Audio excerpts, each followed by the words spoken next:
মোস্তাফিজুর রহমান খুবই বিন্দাস আছে। মোস্তাফিজকে নিয়ে ম্যাচ শেষে একই বলল নুরুল হাসান সোহান।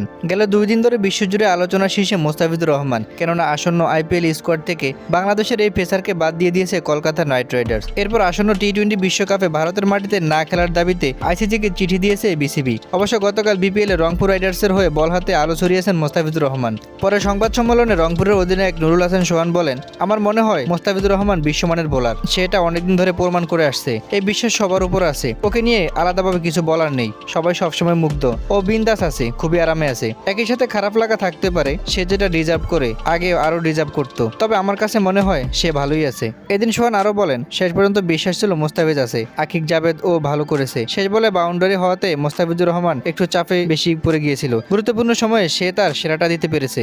সাম্প্রতিক পরিস্থিতি নিয়ে সোহান জানান, সত্যি কথা বলতে আমি সোশ্যাল মিডিয়া এত ফলো করি না, বাইরে কি হচ্ছে খুব একটা বেশি জানি না। হ্যাঁ, কথা হচ্ছিল মোস্তাফিজের খারাপ লাগা থাকতে পারে, ও সবসময় স্বপ্ন দেখে বাংলাদেশের হয়ে সেরাটা দেওয়ার। আমার কাছে মনে হয় সে খুবই বিন্দাস আছে।